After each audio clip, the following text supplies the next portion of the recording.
I would like to speak to you, kakabsat, on 4 or 5 things as your pastor because, HBBC, what it is today, is by the grace of God. But what I want you to realize, HBBC, what it will be in the next years to come. And as your pastor, I would like for us to have one mind, one heart, and one spirit. Iti pa nagserbita iti Apo. And I'm glad that through the pandemic, kaslang naging tulay, inusar ti Apo ti pandemic, tapno mag-create iti may nga ministry, so that iti live stream, online, Zoom, what we are doing now. Kat nagbalin isuna kakabsat nga unifying factor iti HBBC. Nga di pa naka-unify tayo, all of the projects were made possible. Kumbaga, nukit kitam deti pasamak ita, ti Apo tinangurnos amin. Ti Apo nang iplastar. You agree with that? Iso nga, what a blessing to be a part of God's hand. Now, let me start with this question. Adakay di idea yung kakabsat. Do you have any idea how significant every footstep that you are making in your life? Adaka di idea yo. No kasanot ka significant de kita desisyon nga aramidem ti panagbiag mo. Its impact, its result, not only for your life, but even for the people around you, your relationship with God, with the church. Do you have any idea? Kaya't ko nga pansinin nyo, DJ kakabsat, because sometimes we become careless.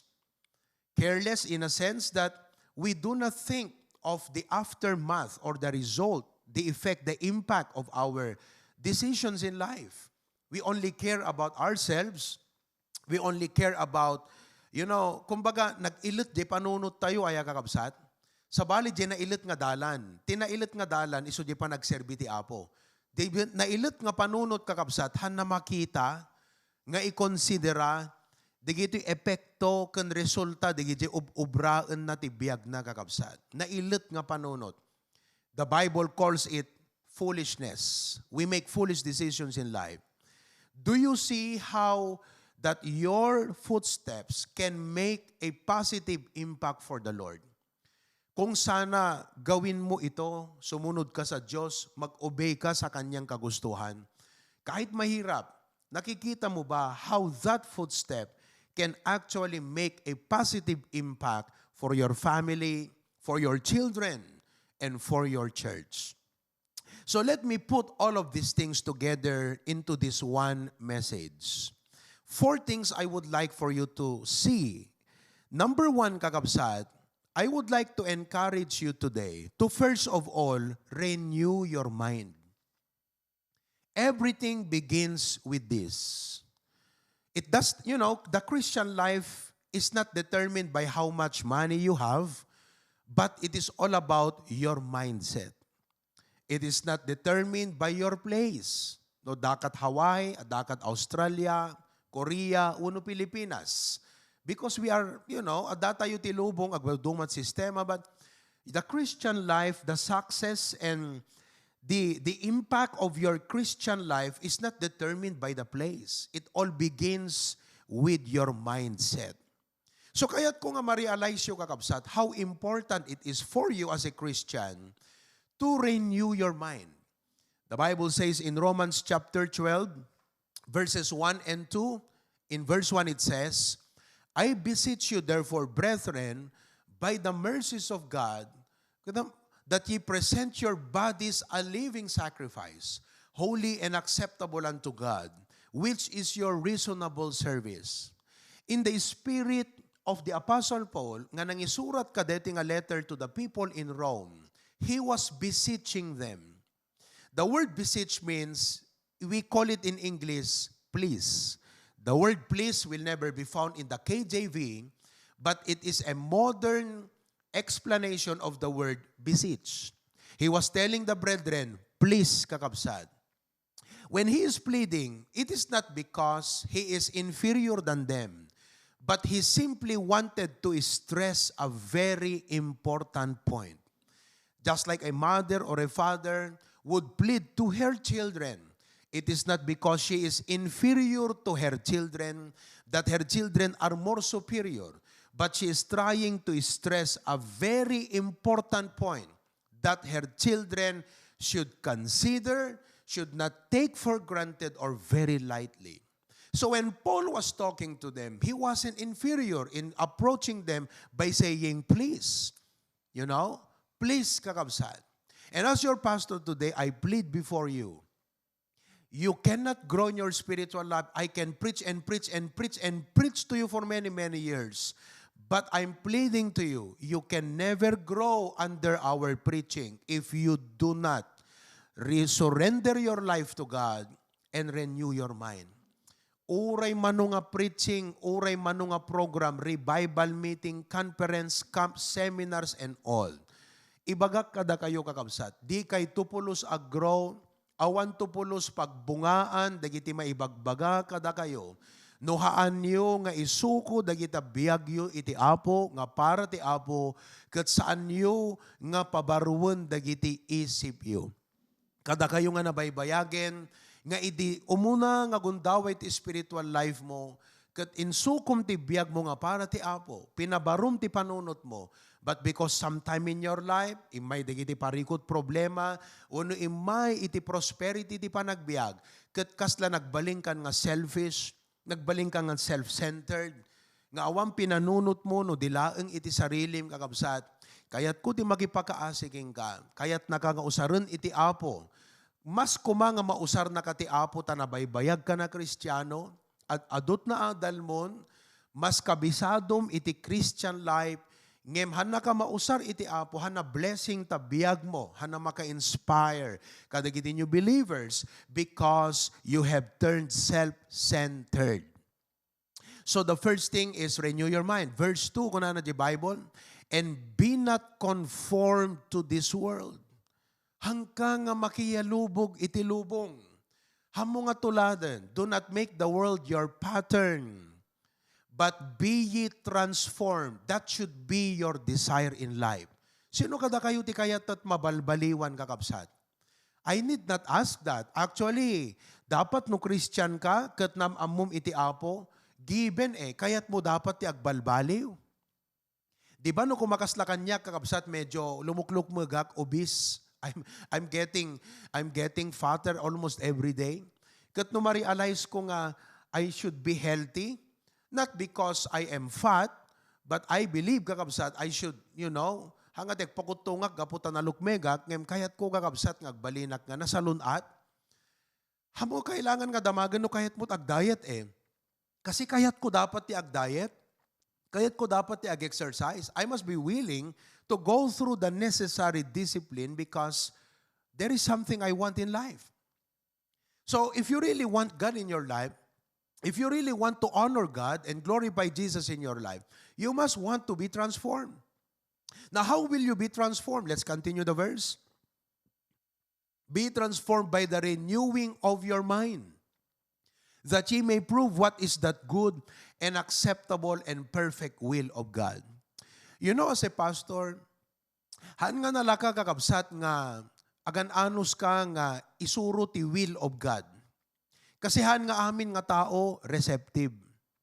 At dadigite slow learner, nga it takes time for them to realize they jay isurusurum kat masursuro da, narigat da nga masursuro. But they want to learn. At damat digite members kakabsat nga ura ibagbagam, kasla hamo makita agtaltag kakabsat kasi something is dominating their mind. Sa bali kakabsat ti mangituruturay ti biagda, hanga ti Holy Spirit, hanga ti Apo. So whatever you say to them does not matter. It does not, awang pagkiringan na kadakwada kakabsat because when it comes to the will of God, they are almost close-minded. Close-minded not because they are rebelling against God, but they have allowed something else to dominate them. Hamo maisuro kakabsat. Handa pa agpa-advise king ka. Handa pa idalan. Tapno ko mamaamuan dati will of God ti biagdan. Kasi they become self-centered or they become proud about themselves. Kaya't kung ipalagip ka da kayo kakabsat, masapol nga daking ka tinabalbaliwan na panunot. Tinabalbaliwan nga panunot, adudeta yan ta Bible. One time tayo, but just to enumerate a few, tinabalbaliwan nga panunot ket napakumbaba. A renewed mind is a humble mind. Humble, that just like the Lord Jesus Christ, nga kunana ijay, He humbled Himself and became obedient. Ti Kristiyano nga da kinapakumbaba ti panunot na kakabsat, eventually will obey. So when a Christian is not obeying what is being told him, when in fact the Word of God is very clear, the pastor may be good in giving sense, tapno lang maawatam, dito ibagbaga ti Apo, but no agsubli ka ti reality ti biyag mo, awang kakabsat, isula iso. Isula iso latta ta Christian life mo. Uri nagpintas pa nag-explikar ti pastor, isula iso. You know why? Because awan humility tapusom. You do not want, kumbaga you did not consider nga di mangisurusuro king kakat dapat paisuro ka. You're very stubborn. Ti renewed mind kakabsat hala nga humble mind. No di kat ti renewed mind kakabsat kat willing mind. Ado kakabsat, we can go on and on, but that is not the line of our topic today. I'm just telling you, there could be many things that God will teach you, show you, but simply because your mind is not renewed, amin nga ipanti Apo king kakaladete isarwam amin nga usad. Han nga isarwam kaputa dim kayat, no diket isarwam kaputa napunnukan. There are many Christians who are like that. Digiti maisuro kadakwada, there is no place in their life. There is no way nga i-consider da nga i-incorporate, i-integrate, ijay biyagda, jay bagbagam kakabsat. Kasi awang place na jay biyagda eh. They have made up their own priorities in life. They have made up their own values in life. They have made up their own things in life.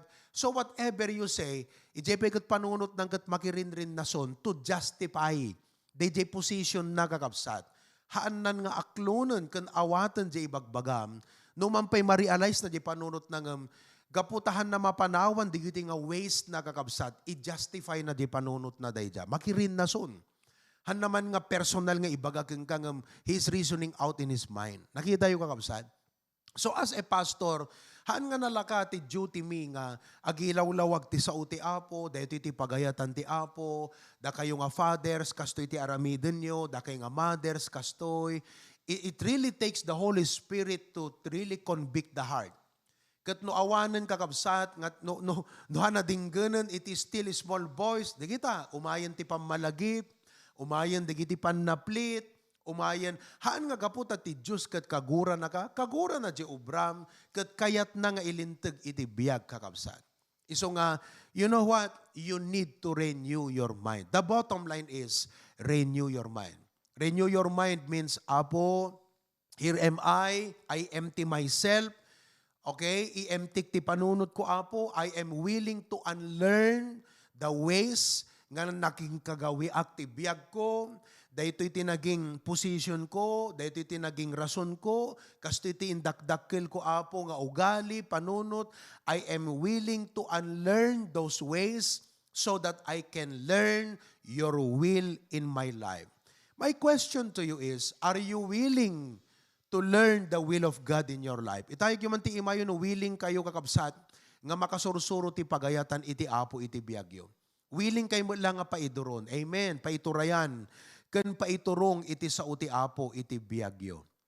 That's good. Number 2. Di may kadwa nga i-encourage ko kada kayo.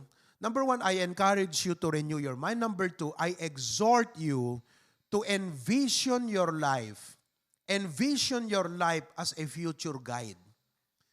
As a Christian kakabsat, masapul nga karoon ka iti sirmata. Ti sirmata kahit nga sawen, Apo, anat kayat mo nga mangyari ti biyag ko? Anat kayat mo nga pasamaken? Why are you blessing me this much? Why are you telling me these things? Why are you allowing me to go through these problems? Why are you allowing me to experience all of these things in my life? Anat purpose mo, Apo? Anat goal mo ti biyag ko? Anat planom kaniyak? Dayjay nga kasaludsod. Kat I would like to exhort you, nga makitam ko makakabsat, ti kaya ti Apo nga mangyari kan ka. Ngamin ti Apo, imulmuli na ka, i-prepare na ka, isagsagana na ka, imomold na iti biyag mo, nga agbalin ka nga future guide.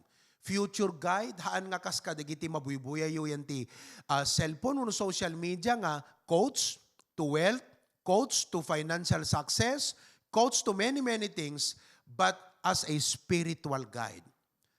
Makita yung kakabsat, 2 Timothy chapter 2, verse number 2, 2 Timothy chapter 2, verse number 2, it says, "And the things that thou hast heard of me, among many witnesses, the same commit thou to faithful men, who shall be able to teach others also."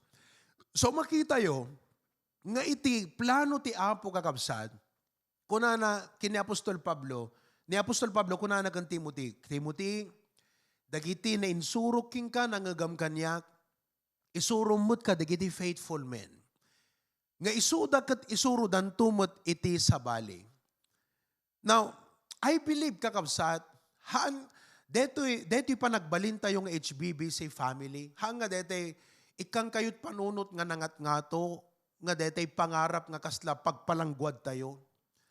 I believe the Lord has a reason why, ibagak deto'y ngam for the glory of God. Ngam ti point ko nga mang ibaga deto'y katap no ma-realize yung kaslang ti Apo, hana aksidente nga inik ka na tayo iti, may sa nga building nga, kung kuna ni Pastor June, awang pa'y nakita mga Baptist ti Ilocos nga kasto'y kadakkel building na. Dito kat saan nga panangibaga nga panangipalangguad, ngam ti ipakpakita ti Apo kakabsat, ada responsibilidad tayo. Kalang kastoy, every now and then, kung kunami kini Kuya Kirk, hanga dakam tinang pili nga kuya ka, ti Diyos tinang pili. Mabalin mo ti agbalin nga inaudi You can be a Kion, the youngest in the family. You can be in the place of Catherine, the middle in the family. Ngam ti Apo, plano nang agbalin ka nga kuya. And to be a kuya is not just a privilege nga sikat inauna. To be a kuya means a responsibility to take good care of your children, your ading, your sibling. Di kita inaudi ng sika. So, dito pa nakakita yung HBBC nga, wow, dagdakkel nga ministry. Amuyo, idi kalman, kwentaat nga rod kasi nag-submit digiti AB. Ti attendance on-site, manot ti bakara, 180 plus, di lawag, manot adadjay, ijay pasukin, manot adadjay, kat kwentaat kat Apo kunak, kayat nangasawan, into no Sunday, umabot kam to tihan nga nabababang 5 gasot. Agasam kakabsat. I mean, who could imagine nga HBBC can gather as HBBC nga awan na ilalaok nga sa bali nga ministry. HBBC alone, 500. Can you imagine that? DJ kakabsat, I do not want to think of it as something, look, kami na ang pinakamalaki, kami na ang pinakamalago, kami na ang may pinakamarami, because if you will think that way kakabsat, you are childish. Kas kala ubing-ubing nga, dete, makipinpin na sikat, makipinpin na laki, that's very childish. Amo yung timpari-realize ti Apo kanya kakabsat, I want you to see kung nga dete into di Apo kada kayo nga ministry, dete impatalag cooking ka, dakkel nga responsibilidad. The point is, you have to live up to that responsibility. Ngano kasanot kadakkel ti ministry, kastat kadakkel ti responsibility. Ibig sabihin, I heard I heard this many times, kung nadagiti da dumagat pastor ko nada kanyak, deta ministry, you could isut benchmark me. Amoy ka na sa ti benchmark, no anyat makita mi kada kayo pagtuladan. Wow! Nagpintas nga dinggan kakabsat ng nakabutbuteng. Kasi nuhaan mo nga, aywanan ti biyag mo, upayam digijay nga tattao kakabsat nga, they are looking to you for guidance. Maawatan nyo? Kastat kayat ko nga ma-realize yung nga members, nang runa kadakay nga nabaybayag. The new believers should look up to us, and that should give us the opportunity to realize nga, tigayam goal ti Apo kanyak to be a guide. Iso nga selfish ka kakabsat, hamo mapanunot day giant nga, I will be a guide. Wala na yun You would just, disregard things, disregard the Word of God, ganun mo na lang kadaling i-disregard ang pastor. Deta lang pa nag-attend mo nga, apay nga dapat adda ka ti Sunday morning, apay nga dapat agaten ka ti prayer meeting, haan nga gaputa dete, there are times really that you would think, isumot la iso, di preaching. Okay, let's just put it that way. So la iso. Han nga day jay ti rason nan kasi deta ka bayag mo nga membron, adot amumon ti spiritual life. Ngem no apay nga adda ka ijay because your presence is an example. Deta la presensyam kakabsat, ehemplo deta kadagiti daddu mga Kristiyano. Do you realize nga no sikat ti maysa nga nabayag nga miyembro? Ket agkara absent ka, amom ti ibagpakitam kasla awam pateg tagimong, you are actually discouraging the new believers. Paka-discourage ka kabsat. Kat ibagak dayto, haan nga dete, it's a rebuke.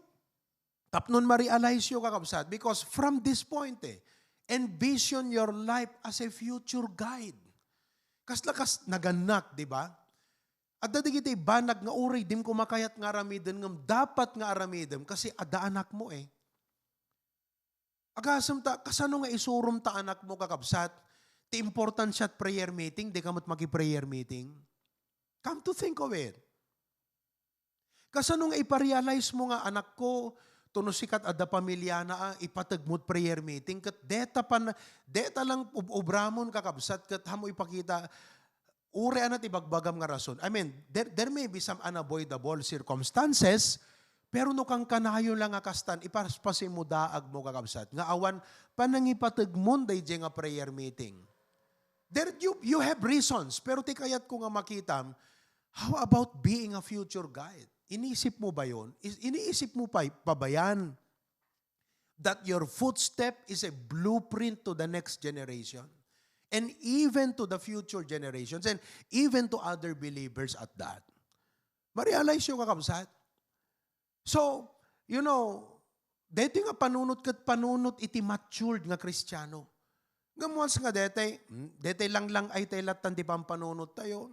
Dete parparikot problema tayo at isipon tayong kakabsat. Nagsubli tayo ti kina-immature Kristiyano. Nagsubli tayo ti kina-child. So dede ko na ni Paul di Hebrews nga, isurok ko makada kayo digiti. Ang kasanugot deta biyagyo itagat, di mo't makita nga fit nga maisurot kakastoy. Di ka dagsubli digiti basic nga ipalagip ko kada kayo. Tapno ma-revive kayo kat ubraan nyo digitoy, tapno maisurok to manan kada kayo digiti nangat nga to pa nga bambanag. Awatan nyo kabsat. So envision your life as a future guide. At that, I would also want to remind you, nga uray digiti parikot kan problema nga dumtenggan ka, struggles, nga mapagbaligyam iti Christian life mo. Kita nyo digiti testimony ni Glyza, ti bagnos na kakabsat dagiti sa uti apo. Nagsayaat, di ba? Nag-testimony ka nga, no kasano nga napagbaligyam digiti, gapu ka digiti maadal mo iti church. So nga, kakabsat, for me, kung nakarod, dapat talaga, you pay attention to what the pastor is teaching you. Amin nga, kailangan nga maamuam ti panagbiag. Isurusuro tayo ti church. How to, jay ko na kakabsat nga, jay ko na how I dress up. Hello? How I deal with stress in life. Itinuro natin lahat yan dito. Tinuro natin lahat. And if you only pay attention and try to learn the instructions that are being taught from the Word of God in the pulpit of HBBC, you will see how the Lord will work things out. Makaamuti apong agtrabaho. May paduyak-yak mo, di ba? Okay? Kita nyo, James 5:11. James 5:11. What does the Bible say in James 5:11? Behold, we count them happy which endure. Ye have heard of the patience of Job, and have seen the end of the Lord, that the Lord is very pitiful and tender. Di pakita na dito nga verse kakabsat. Iye ehemplo na, iye example na, di kinaanos ni Job. Kano kasano nga ti apo man ang ngaasi.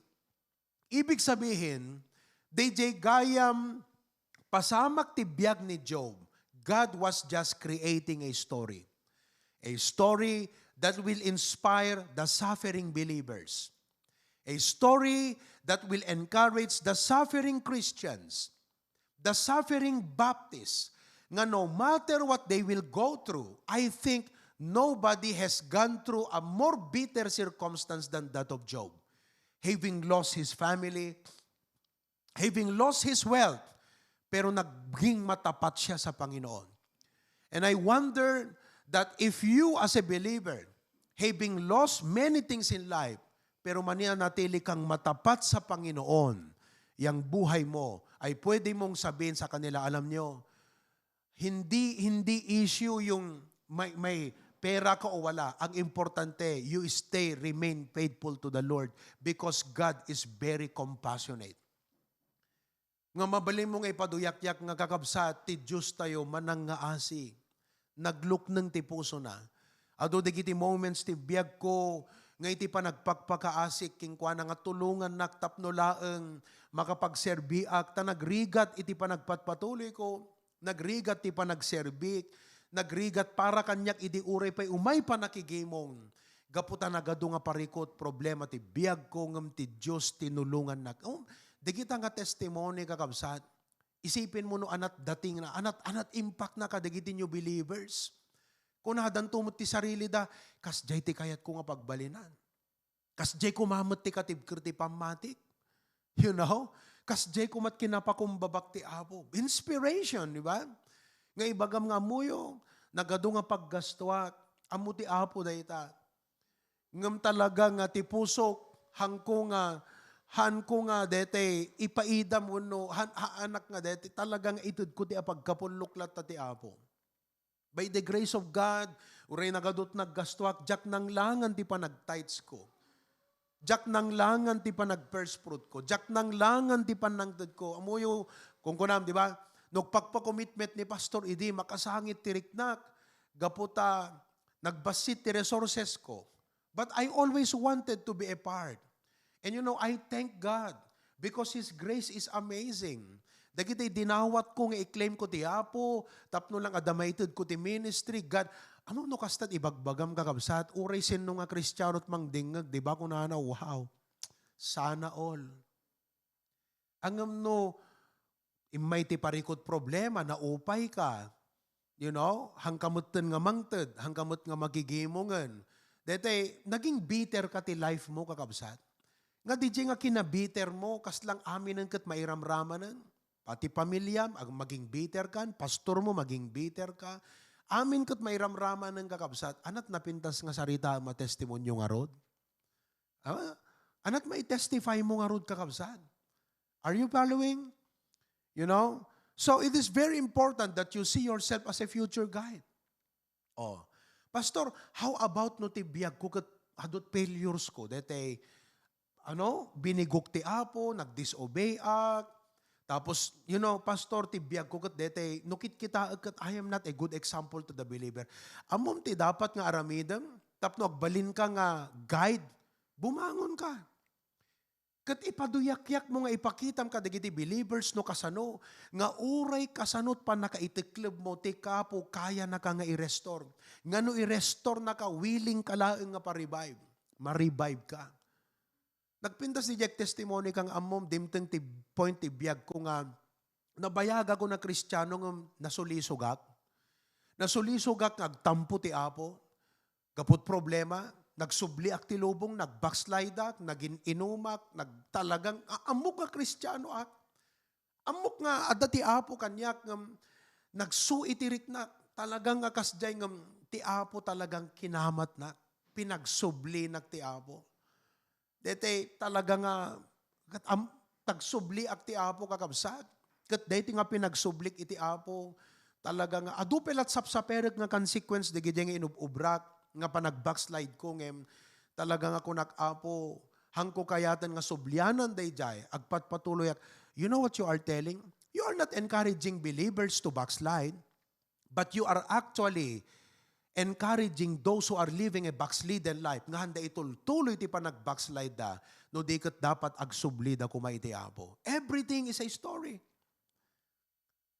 No lakit di faithful ka ti Apo, ti biyag mo agbaling nga inspiration kakabsat. So envision your life as a future guide. Amen? Oh, what a blessing. Sapay kuma, tamakitam tabiyag mo ita, kat pagbalinem, ti point kat, Apo ko nam, kayat ko nga agbalin daytoy biyag ko, nga inspirasyon ka dagiti padak nga Kristiyano. Usto di ko na ni pastor. Tilang pakariingan tirik namo ket tala pamilyamon kakabsat, anat napintas nga testimonyum kadagiti anak mo. Nagmayat DJ si ka nga ama, si ka nga ina, ket ibagam kadakwada anak ko, no adda dagiti parikot problema yo, inki agpa-advise ken pastor, kasi da kami, all throughout our life, naging partner mi ni pastor kadagiti desisyon mi ti panagbiag. Sino kada kayo kakabsat ti makaibaga ita nga, dagita desisyon yu ti panagbiag yu, ket partner yu ti adipon ti Apo. Hanga deti kayat mit makialam. Anat pakialam mi problema ko makakabsat no naintawan. Adot problema min, apay nga nayunam mi pay. Ngam gaputa sika, kayat mo ti will of God, kayat mo di kararag ti pastor, kayat mo ti guidance ti pastor. Isuang ko na, pastor, alagat tulungan na kam kadi, guide na kami, anat makunam kadi gito nga bambanag. Kat mabalimunto nga ibaga kadigiti anak mo, anak ko. May sa nga ipakita king ka, number 1 ni Apo Diyos, number 2 ti adipon ti Apo. No talaga nga disidido ka anak ko, nga agtulnog kadigiti sasao ti Apo, hamo mabalin nga iwalin iti pastor. Kasi isot tinudngan iti Apo, kat kuna ti Biblia, submit yourself, paidalan ka gan pastor. Kat no, datayo kakabsat, nasursuro tayong ti agsupring ti pastor. Amom deta na minsan nga pa nagsupring mo ti pastor, sigurado kakabsat, lumawa deta nga road of disobedience. Iso nga dapat checkam ti biag mo dayta. Hangka dapat agsupring ti adipon iti Apo. Takuna ti Biblia, obey them that have the rule over you, submit. Labanam deta nga human nature mo. Iwaksim dayta nga panunot mo nga naintawan. Surutom ti kunati sa uti Apo. Amen? Kat nagpintas to nga ibagam. Oh, no, dadigiti young people nga makasarsarita, ada problema, kastoy. Amum tinapindas nga aramidam, pa-advise ka kan pastor. Oo, gaidan na ka, ikararag, nagpakairarag ka kan pastor. Di ba kakabsat? Dingkam jay kwa ni DJ Testimony, amum ti may nga pakablesam, no talaga nga maawatam ti prinsipyo ti Biblia. No agree ka DJ Hebrews 13, mabless ka DJ eh. Di ko na nga, dito pa nag-awid mi, share mi kin pastor. Amo ni pastor amin, nagidi ko ti biyag mi kasi isot mangigagayt kada kami mangikarkararag. Siyempre no new Christian ka kunam, Apo, kas jayak kumamot. O di ba kakabsat? Ang no nasurusuro mo ti agbalin nga rebellious, nasurusuro mo ti agbalin nga disobedient, napadasa mo kakabsat nga isupring iti adipon iti Apo. Agpakumbabaga ko mati Apo at kunam Apo, sang ko kayat nga daytoy ket maipalasag ko. Nga isot agbalin nga panunot kanyak Apo. Lord, please help me to humble myself to you and help me humble myself to my pastor. Amen? Envision your life as a future guide. Naus-usar kanto, nabungbunga kanto, makitam to tibiyag mo, nagragsak kanto ngagtestimonyo, nga DJ ibagam kakabsat, haan nga dete pagpanakil mo ti sarilim nga kinalaing mo, no di kat ipanakil mo dagiti sa uti Apo, nga sinurot mo, dagiti prinsipyo ti Biblia nga nagbibiyagam, hanga di sarilim laeng kakabsat nga kapanunutan. I pray that we all in the HBBC will see that. We'll have one mind because I'm telling you, haan nga aksidente, nga inik ka na tayo ti Apo iti kastoy nga ministry. Intalkan na tayo ti Apo di kastoy nga ministry, takayat ti Apo, nga usaran na tayo, nga makatulong, nga mangisuro, hala kadigiti new believer, uray pa'y kadigiti daddo mga churches. And that is starting to happen. Amoyo, did you know, nga dito live stream tayo, mano nga churches tinatulungan tayo kakabsat because inik ka na tayo ti Apo iti kastoy. So envision your life as a future guide to new believers to the next generation. Amen? After all, tuno alan na kati Apo, maibagam to nga, nalpaskot mission kon. I have kept the faith. Nagbiagak ti sa uti Apo, sinurot ko ti Biblia, sinalimut-mutak iti pamatik, inaywanak, takayat ko nga dagiti sumarsaruno kanyak, agbalinak nga ehemplo kadakwada. Heavenly Father, thank you for our message this afternoon. Apo na konbiktar kam ko mati Holy Spirit.